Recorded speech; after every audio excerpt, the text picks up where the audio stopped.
예. 지금 대선 이제 중반전이 아주 치열하게 진행되고 있는데 어떻게 보고 계십니까?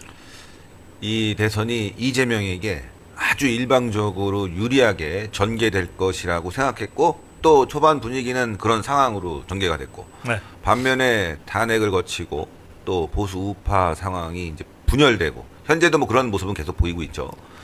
그런데 여론조사가 최근에 보수 우파만 이준석 포함해서 합쳐서 보면 이재명과 거의 근접하는 결과를 보이고 있고 이재명은 굉장히 잘 나갈 줄 알았는데요. 일방적으로 삼관왕을 한다고 하는 거 아닙니까? 그런데 지금 보니까 부잣집 몸살이기. 예. 그동안 너무 몸을 사렸다. 뭐 방탄복에 방탄 유리에 여러 가지 상황상 몸을 사리다 보니까 뭐 특별한 이슈를 내지 못했고 그리고 최근에 보니까 뭐 경제적으로도 이제 공약을 내세운 것들이 뭐 호텔 경제론 뭐 젊은 사람들한테 예. 놀림거리가 되고 게다가 지금 대법관 30명으로 늘린다는 것도 굉장히 무리가 되는 무리수를 두고 있고 해서 막판에 말이죠. 저는 근접한 상황으로 지금 전개되고 있어서 깜깜이로 들어가면 그 누구도 모른다. 아하. 예, 그래서 탄핵을 거치면서 이거 조기 대선 위험하다, 큰일 났다. 저도 뭐 그렇게 생각했고 이길 수 없다. 그럼 끝까지 쫓아가 보자. 뭐 이런 상황이었는데 지금은 이거 잘하면은 뭐 이길 수도 있는 거 아니야 이런 희망까지 붙게 됐습니다. 김영삼 대표. 네, 저는 그 어떤 선거든 일단 마음가짐이 대단히 중요하다고 생각을 합니다. 예를 들어서 야 이번 선거 이거 뭐 틀린 거 아니야?라고 생각을 하고 그 선거에 임하면은 이길 수가 없는 거죠. 그러니까 이번 선거는 반드시 우리가 이긴다라고 하는 아주 굳은 신념을 가지고 이 난관을 아주 기관차처럼 돌파하려고 하는 그 의지를 가지고 그게 무슨 뭐 보수 우파 후보들뿐만이 아니라 후보를 돕는 그 스태프들뿐이 아니라 선거에 임하는 이 애국 시민들의 마음도 그런 마음가짐을 갖는 게 저는 우선 무엇보다 중요하다. 네. 왜냐하면 한 사람이라도 투표장에 더 나가서 그 찍어야 이 선거 결과가 나오는 거거든요. 그런데 미리 이제 야 이거 뭐 좀 어려운 거 아니냐라면은 굳이 투표장에 나갈 그 마음이 안 생길 수도 있는 거예요. 그래서 예.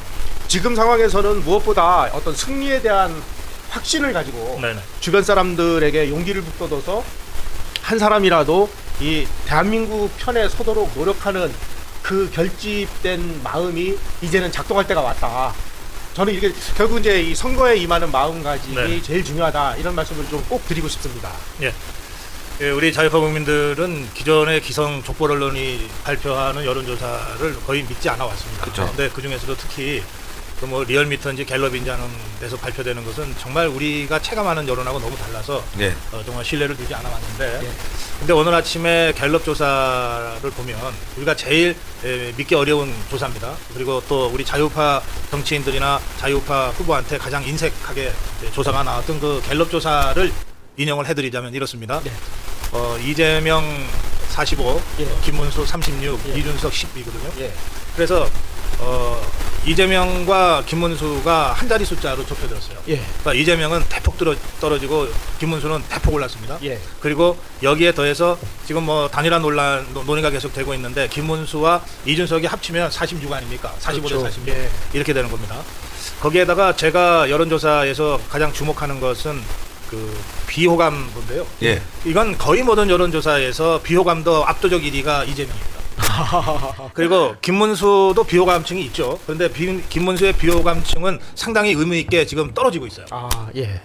근데 뭐 다들 두 분도 잘 아시겠지만 그 마지막 승부는 부동층에서 난다는 거 아닙니까? 예. 예. 그러면 부동층은 뭡니까?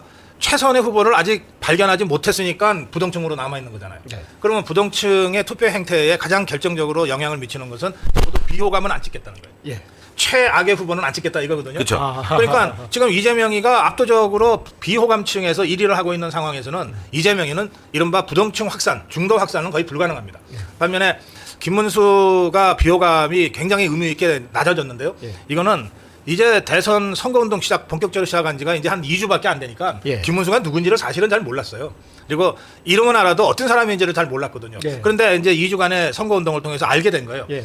그래서 파파미 이거 요새 유행하잖아요. 예. 파도 미담 김문수.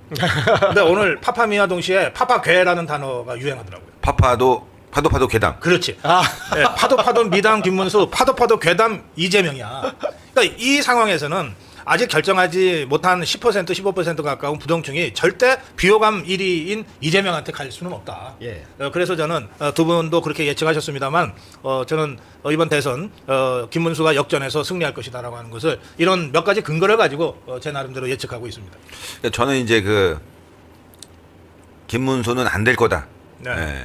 왜냐하면 이제 윤석열 대통령이 탈당하고 여러 가지 모습을 보면서 야 이거 윤석열 대통령과 함께 윤어게인을 외쳐야 되는데 좀 실망이다. 그래서 나는 못 찍겠다라고 아하. 얘기를 했어요. 근데 좀 전에도 이제 김영삼 대기자님이 말씀하시기를 대한민국을 보고 가자. 그래서 최근에 생각한 게 뭐냐면 야 이게 대한민국을 보고 간다면 어떤 게 옳은 판단이겠냐.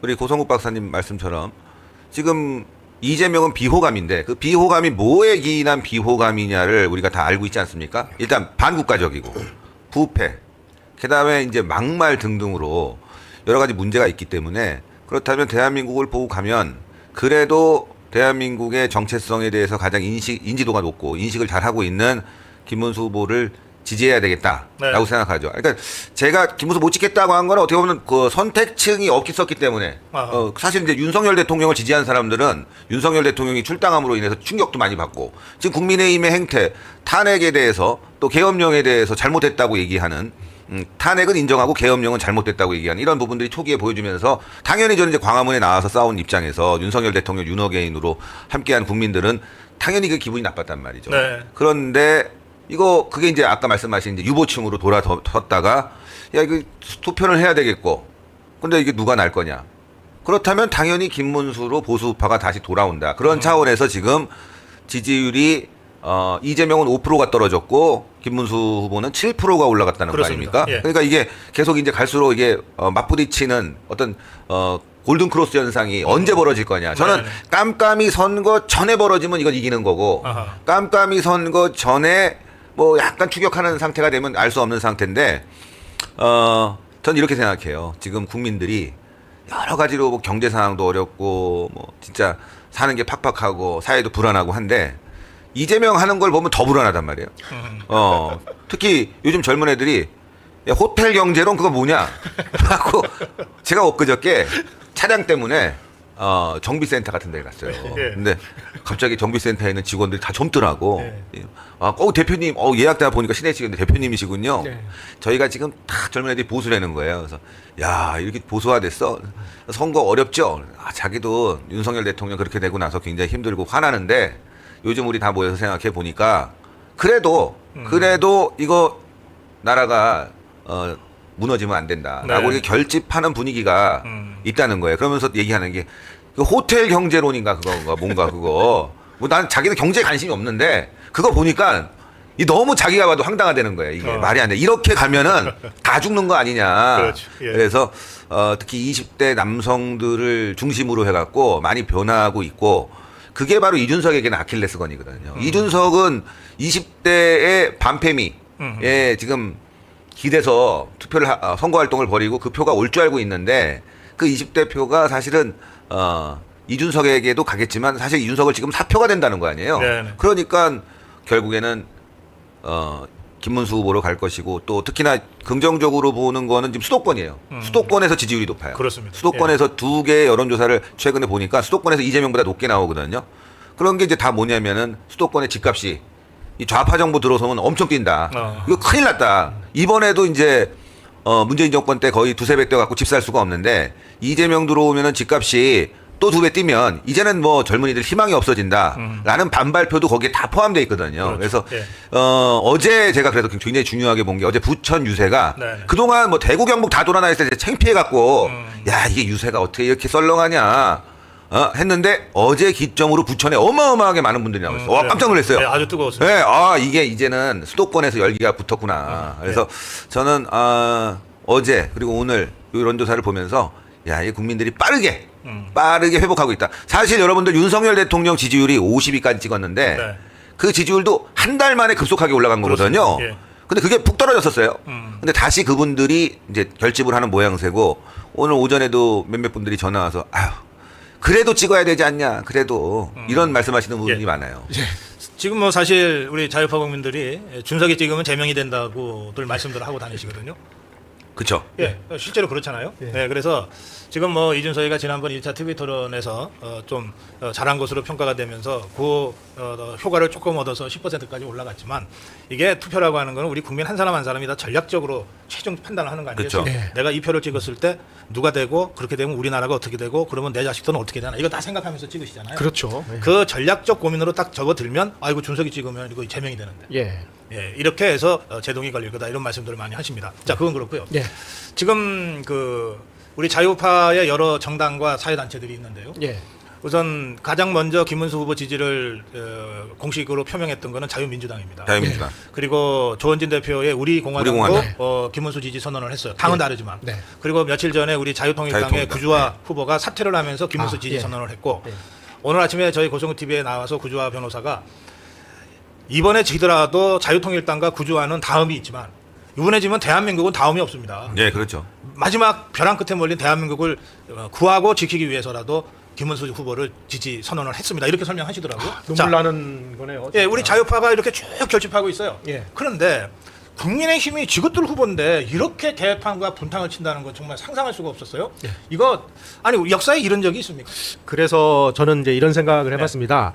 이번에 이 선거에 나가시는 그 유권자 여러분들은 국민의힘 후보를 찍는다라고 생각하지 마시고 예. 그냥 김문수 후보를 지지한다라는 생각으로 그 투표에 임해 주시면 고민이 좀 사라지지 않을까. 왜냐하면 이번 김문수 후보를 선정하는 문제, 그 다음에 한덕수 후보하고 단일화를 추진하려고 하는 문제에서 보여준 이 국민의힘의 이 엽기적인 추태는 이건 도저히 이건 어떤 공당이라고 하기에는 이거 무슨 이름할 수도 없는 그야말로 정말 그 모든 패약질을 다 보여줬지 않습니까? 그렇죠. 그래서 예. 이번 선거를 계기로 해서 국민의힘의 어떤 정치 정당으로서의 어떤 역할은 소멸될 수밖에 없는 거 아닌가 하는 생각이 들어요. 예. 자, 그렇다면 지금 대선에서 나라를 구하는 심정으로 우리가 투표를 해야 되는데 나라를 구하는 심정으로 국민의힘 후보가 아닌 김문수 후보를 지지하는 이런 마음가짐으로 조금만 방향을 바꾸면 그런 네네. 고민을 우리가 좀 덜어낼 수 있지 않을까 하는 생각이 들고요. 음. 그리고 이제 저는 우파 좌파 이렇게 하지 말고 이제부터는 이제 대한민국 지지파, 대한민국파라고 해서 네. 그 진영을 좀 더 확산시킬 필요가 있다라는 생각이 들어요. 네. 그리고 어차피 이번 대선을 통해서 아마 정치 이합집산과 지형도 많이 변하지 않을까 하는 생각이 듭니다. 승리를 해가지고 이 정말 대한민국을 바로 이끄는 그런 이 의지를 가진 정당들이 다 힘을 합칠 수 있는 그런 계기가 오기를 바라면서 우리가 이 선거장에 나간다면 한번 정말 해볼만 하지 않나라는 생각이 들어요. 예. 사실 김문수 후보는 첫 출발은 민중당이었어요. 민주당이요. 정치의 출발은 민중당이었고 신한국당 시절에 이제 당대당 합당을 하면서 96년에 이제 신한국당의 국회의원이 됐는데요. 그런데 지금의 국민의힘의 전신이죠. 이 국민의힘에서는 김문수는 늘 이 쇄신파, 개혁파의 입장에 섰기 때문에 늘 비주류였습니다. 그러다가 한 10년 전에 당을 떠났어요. 그래서 그 10년 동안은 이 김문수는 광화문 세력이었어요. 네. 그리고 자유통일당에 오히려 당적을 오래 갖고 있었고 그렇습니다. 그래서 이번에 후보도 노동부 장관 그만둘 때까지도 당적이 없었잖아요. 예. 그런데 어쨌든 국민의힘의 후보 경선을 해야 되겠다 생각을 하고 그때 입당을 한 거거든요. 뒤늦게 입당을 했죠. 예, 그러니까 우리 김영삼 대기자 말씀하신 대로 그냥 김문수를 보고 찍으면 되지 예. 국민의힘 누구다 이렇게 이 꼬리표를 갖다 붙이는 것 자체가 전혀 어울리지 않는 그런 사람입니다. 그렇게 생각하면 이제 많은 애국 시민들이 뚜껑이 열리는 상황이 될 수도 있어요. 야, 네. 국민의힘을 우리가 왜 지지해야 되냐. 그러니까. 그러기 위해서는 김문수를 찍는다라고 생각하시면 네. 고민을 그래서 정리할 수 있을 것 선거 초반전에 김문수가 이제 후보가 돼서 심야 쿠데타로 죽을 뻔하다가 살아난 직후에 뭐라 그랬냐면 예. 광장 세력과 함께하겠다 그래요. 네. 광장 세력과 함께하겠다. 그러니까 이제 김문수 후보의 이번 이제 경선 이후 단일화 과정에서 극적으로 후보가 되는 과정은 당원들이 선택해 준 거예요. 그동안 국민의힘은 당원은 노비처럼 보고 그리고 지도부가 다 좌지우지했는데 결국 아주 중요한 순간에 당원들의 의중이 상당수가 모여서 김문수가 후보가 되는 그런 상황을 만들어줬는데 한동훈이 최근에 선거 유세 과정을 보니까 말이죠. 이거 뭐 분탕도 이런 분탕이 없고 후보자에 대한 언급도 없고 후보자를 외치지도 않고 그리고 윤석열 대통령을 비난하면서 네. 유세를 한단 말이죠. 그러니까 자기 이제 당 대표에 대한 집착으로 인해서 이번에 끝나면 전당대회를 노리는 것 같은데, 근데 저는 그걸 보면서 또 한 가지를 또 생각하게 됐어요. 왜 저러나, 왜 저럴까, 한동훈이가. 네. 그건 바로 이재명에게 사인을 보내는 거 아닌가. 예. 나 이렇게 열심히 윤석열 공격하고 당신과 경쟁하는 사람 공격하고 있어.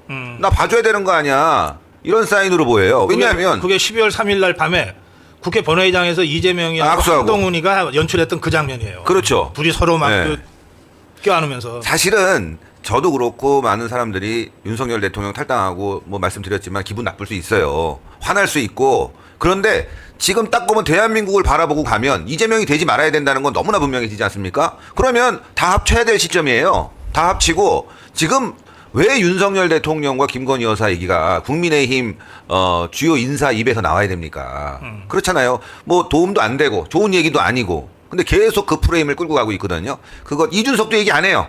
솔직히 이준석도 선거하면서 그렇지. 초반에만 살짝 얘기하고 이준석도 그 부분을 얘기 안 하는데 네. 한동훈만 굳이 뭐 당과 대통령이 절연해야 된다, 뭐 광화문하고 전연해야 된다, 뭐 자유통일당과 선을 끊어라, 계속 그런 걸 유세 과정에서 얘기하는 걸 보면서 아, 이거는 전당대회도 도움이 안 된다. 왜냐하면 전당대회에서 자유통일당 당원들도 상당수가 광화문 나오는 분들이 국민의힘 당원이거든요. 네. 그거 굳이 공격할 필요가 없는데, 아, 지금 단계 문제가 있죠. 그 여론조작 문제가 엮여 있는 거예요, 한동훈이. 그리고 또 고발 사주 문제가 있죠. 그리고 검찰 내부에서 여러 가지 일이 있었는데 거기에 대한 이제 이재명이 대통령 되는 순간 복수의 칼날이 이제 검찰 측으로 들어오고 간접적으로 한동훈에게 들어가고, 그다음에 뭐 청담동 술집 의혹 관련 사건들도 지금 좌파의 몇몇 매체들이 뭐 이를 갈고 있거든요. 아하. 자, 그렇다면은 한동훈 입장에서 이재명이 들어오면 가장 두려워해야 될 사람인데 왜 이 김문수를 대통령 만드는 것에 대해 저렇게 방해를 놓고 있을까라고 생각하니까, 아, 어차피 여론이 안 되는 것 같고 그러면 이제 이재명에게 사인을 보내자, 나 좀 살려줘, 나 좀 살려줘, 이런 사인을 보내는 게 아닌가.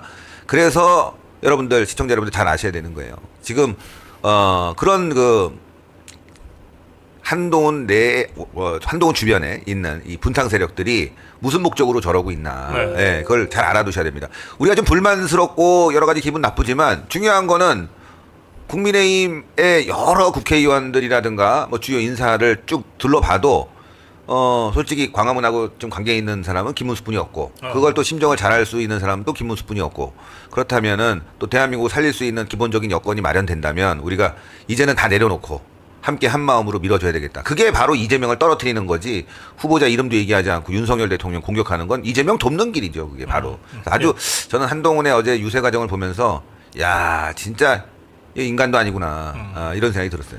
우리 정광훈 목사님이 정광훈이 김문수다, 김문수가 정광훈이다, 이런 말씀하셨어요. 네. 취지의 말씀을 하셨는데, 어떤 면에서는 김문수라는 정치인으로서뿐만 아니라 그 인간 김문수를 가장 잘 아는 분 중에 한 분 아니겠습니까? 정광훈 목사님이. 제일 잘 아시겠죠. 그러시죠. 선거 활동을 오래 네. 하셨으니까. 사실 이 대통령 선거는 대통령 후보 중심으로 진행되는 거지, 당이라고 하는 건 그냥 거두는 역할밖에 그렇습니다. 안 해요. 네. 지금 우리가 뭐 어떤 언론이 국민의힘 대 더불어민주당이라는 대립구도로 보도합니까? 그렇게 보도하는 거는 진짜 그건 좀 웃기는 얘기고, 다들 김문수 대 이재명 이렇게 보도하잖아요. 네. 자, 그래서 이제 지금부터는 두 분께 두 분이 아는 김문수 어떤 사람이냐? 지금 다들 뭐 파면 팔수록 미담만 나온다 그러고 진짜가 나타났다 이러는데, 예. 실제 김문수는 어떤 사람이고 어떤 정치인입니까? 제가 먼저 네. 얘기할게요. 안 좋은 걸 얘기해야 좋은 거 얘기할 때 서로 이렇게 스텝이 되지. 여기서 좋은 거 얘기하고 제가 안 좋은 거 얘기하면 아주 안 좋아지거든요. 그러세요. 예. 일단 김문수 후보는 인간적인 사람이에요. 예, 이렇게 좀 뭐랄까 허물이 없어요. 사람을 대하는 데 있어서 뭐 정치인을 대한다거나 일반인을 대하는 데 있어서 허물이 없습니다. 예, 허물이 없는 거는 뭐 다들 잘 아실 거예요. 현장에서 보셨으니까. 또 이제 그게 하나의 또 단점이 될 수 있는 게, 몇 번씩 봤는데도 불구하고 허물이 없다 보니까 잘 아는 거야라고 해서 나 모르는 거 아니야 이렇게 착각하는 사람들도 있을 수 있어요. 늘 맨숭맨숭해. 예, 예. 그러니까 뭐 누구를 보든 그게 친한 건지 나쁜 건지 잘 모르는, 거의 예. 똑같이 대우하니까 뭐 그런 부분이 있고, 또 여러 가지 장점들이 있겠지만, 그런 이제 허물 없는 부분이 있고, 이제 애국심은 뭐 누가 뭐라고 그래도, 그건 뭐 다 인정하는 바 아니겠습니까? 그와 반면에 이제 제가 좀 단점을 좀 말씀드리고 싶은 건 뭐냐면은, 네. 이분이 고집이 엄청 세요. 한번 세운 원칙은 잘 굽히진 않습니다. 그러다 보니까 이게 이제 단점으로 보이는 거죠. 어허. 예, 왜냐하면은 유연성이라는 게 좀 사람 정치는 있어야 되거든요. 유연성이 있어야지만이 거기에 따라서 그때 국민들이 원하는 바에 맞출 수가 있는데 그 몸은 유연하대 아직. 몸만 유연해. 몸은 턱걸이도 하시고 예. 몸도 유연하고. 근데 이분이 워낙 그 고집이 세시다 보니까 시대 상황에 잘 적응하지 못하는 좀 고지식한 면이 아하. 이게 보이는 것 같아요. 예를 들어서 이제 광화문에 나와서 활동할 때 다른 정치인들이 다 욕했거든요. 뭐 하는 짓이냐고. 근데 그래도 거의 7, 8년을 버티셨단 말이에요. 네. 예. 장점이자 단점일 수도 있는데 그런 과정에서 국민의힘하고 소통이 많이 단절돼 버렸어요. 예, 그게 이제 제가 말씀드린 유연성의 이제 단점인데, 경직성의 단점인데, 그래서 이번에 당에 복귀했을 때 세력이 없는 거 아닙니까? 그렇지. 세력이 없다 보니까 저렇게 국회의원 한 예, 명도 없어요. 쫓아다니는 사람이 없어요. 뭐 밥 먹자고 해도 먹는 사람이 없는 그런 단점이 있지만 그래도 소신이 있기 때문에 현재까지 버티고 있지 않냐라는 생각이 들고 예. 그런 부분들을 좀 더 강하게 살려서 윤석열 대통령과의 관계도 이제 어느 순간은 화끈하게 끌고 가셔야 되지 않을까라는 예. 생각이 들고 치명적인 단점이 있습니다. 이분에 어떤 아주 굉장히 치명적인 단점인데 밥을 잘 안 사요. 돈이 없어서 그런가? 이분이 예. 아니 그건 저하고 밥을 전 한 40년 네. 형하고로 지냈으니까 밥을 먹어도 열댓 번은 먹었을 텐데 그러고 보니까 다 밥을 제가 샀어요. 밥을 안 사요. 근데 진짜 돈이 없어. 아니, 돈이 없어서 그런 것 같아요. 진짜 돈이 없어. 근데 유튜브 제가 많이 가르쳐드려 수익이 있었다고 그러는데 그때 당했죠. 그 운영자한테. 그렇지. 그래서 예. 어쨌건 이제는 이제 밥을 좀 사세요. 자, 저는 그 김문수 지사를 가까이서 그 경기도에 있으면서 예, 같이 그 일을 한 적이 좀 몇 년 있었습니다. 그러시군요. 그때 말씀을 드리면 그때 뵀어요. 우리 예. 관사에서. 김문수 후보는 그 미래를 대비할 줄 아는 능력과 의지와 모든 것이 준비되어 있는 분이다. 뭐 지금 뭐 나이가 들어서 뭐 꼰대다 뭐 이런 얘기들을 하시는 분들이 있는데 네. 누구보다도 미래를 그 위한 그 철저한 그 준비를 하는 면에서는 타의 추종을 불허하는 리더다. 저는 이렇게 말씀을 드립니다. 예. 비근한 예를 말씀을 드릴게요. 지금 그 판교 테크노밸리 있죠. 판교 테크노밸리를 만드는 과정에서 사실 경기도 입장에서는 저거에 한 20배 내지 30배를 키우려고 그랬어요. 아니 뭐 저게 뭐예요 지금? 그래서 뭐 미국의 실리콘밸리보다 훨씬 그 광범위한 그래가지고 저 수원에 이 광교 신도시 있죠. 거기하고 이 판교하고 그다음에 지금 현재 그 과천 경마장 일대 여기 다 이게 그 그린벨트입니다. 여기를 다 터서 인덕원 일대까지를 그래서 뭐 어마어마한 지역을 다 그럴 듯하게 하려고 그랬네. 테크노밸리를 만들려고 했는데 이건 뭐 이 중앙 정부가 그야말로 그 지시할 만하게 해서 그 김문수 지사가 그린 그림에 몇십 분의 1로 줄여서 만든 게 현재 테크노밸리예요. 그렇군요. 이게. 그렇군요. 만약에 그 당시에 그 김문수 후보가 계획한 대로 했다면 정말 오늘날 아마 그 판교 테크노밸리는 실리콘밸리를 능가하는 그런 성과를 낼 수 있는 아마 그 정도 되지 않았을까 하는 생각이 드는데 중앙 정부가 째째하다 보니까 이걸 못 받은 거예요. 예. 또 한 가지는요. 네. 그 당시에 세종시로 중앙 정부가 이사를 갔잖아요. 네. 그러면서 이제 과천청사가 상당 부분이 비게 됐습니다. 네. 그래서 그때 그 만든 안이 뭐냐면 여기를 그 과학 그 벨트로 만들자. 그래가지고 그 당시에 이제 방사강 가속기 사업을 하게 됐는데 그 전문가들의 의견을 들어보니까 지금 관악산하고 서울대 이쪽으로 네. 관악산으로 그 방사강 가속기를 지하에다가 집어넣어가지고 터널로. 예, 이 방사강 가속기와 관련된 모든 과학 연구 단체를 전부 정부가 이전하는 그 정부 청사에다가 전부 집적을 해가지고 여기에서 아주 세계적인 과학단지를 만들자. 그 방사능 가속기라고 하는 게 사실은 그 방사성 가속기. 예, 방사성 가속기가 예. 설비 자체가 수킬로미터에 달하는 튜브처럼 이렇게 구축이 돼야 되니까. 그 튜브니까 그걸 관악산 그래서 지하에다가 관악산 집어넣어서 지하에다가. 서울대하고 이렇게 해서 돌면 그 사이즈가 나오거든요. 네. 그래서 이제 그 안을 냈어요. 네. 근데 이 중앙정부가 이걸 받지를 못하는 거예요. 만약에 그때 그 안을 받아가지고 여기를 세계적인 이 그 과학 단지로 만들었으면 판교 테크노밸리하고 이게 연결이 돼서 대한민국의 이 새로운 먹거리 창출이 충분히 나올 수 그렇겠네요. 있는 예. 다 모든 게 다 준비돼 있었습니다. 그런데 그 당시 이제 이게 그 모든 그 결정권은 중앙 정부가 쥐고 있기 때문에 중앙 정부에다가 여러 차례 건의를 했습니다. 여러 차례. GTX도 여러 차례 건의를 했고 그런데 이걸 그 당시가 이명박 정부였는데 이걸 받지를 않는 거예요. 이 정부 사이즈가 너무 작다 보니까. 그 당시에 그런 안들을 이제 대통령이 돼서 그야말로 국가 차원에서 새로운 먹거리를 만들어내서 대한민국을 새롭게 점프업 컨턴 점프를 시킬 수 있는 네. 그런 그 지혜가 담겨 있는 분이 바로 김문수 후보다라는 점을 좀 저는 반드시 말씀드리고요. 또 한 가지 네. 말씀드릴게요.